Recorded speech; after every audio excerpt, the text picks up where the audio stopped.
que estamos hablando del estado de ánimo de la gente, de las bases populares, ¿no? In speaking about the state of mind of the people, we have to be able to perceive the different states of mind that exist within the people as a whole.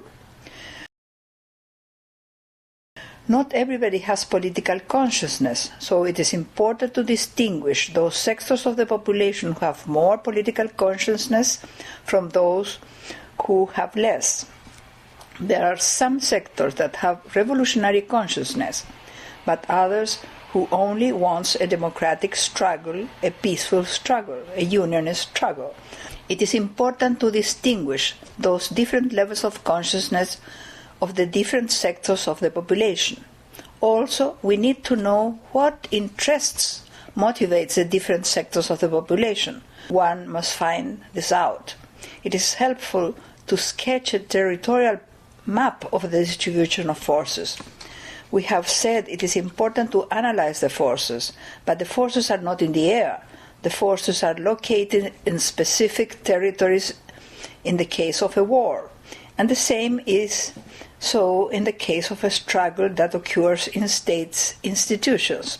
For example, in the most progressive governments in Latin America, we have probably a majority in the parliament. We control the judiciary and the neighborhoods and universities. And in those territories we are strong.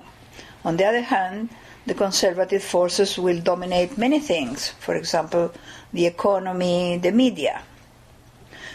To do a territorial map, then, is very important, not only a map of a country, but also one reflecting the situation of various regions, and one that reflects the situation in the state's institutions.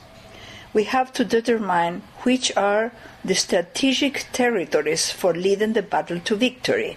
For example, when the insurrection in the Tsarist Russia won, it did not win throughout the country. It won in the large cities, Moscow and Petrograd, where the revolutionary forces were concentrated. It is important to take that into account, because after the victory, Lenin said, we have won the support of the peasants. We have to win the support of the peasants, who represent the immense majority of the population. So we have to have this map. We have to know which are the strategic territories. For example, it's clear, obvious, that the insurrection was won because the large cities were controlled. That is where the army was concentrated, and there existed this converted group of workers that fights for the revolution. If only very distant cities would have been controlled, it would not have been possible to overthrow Tsarism. Now, each time the territory's map changes, and each time the correlation of forces change, the strategy has to be adapted then. And we have to be very careful, because when we are in the countryside, in guerrilla zones, work is easier. We do not realize the issue is that at this time we can control a lot of territory, like the guerrillas in Colombia, but they do not control the city of Colombia, not other large cities. The guerrilla controls quite a lot of territory, but less important territory.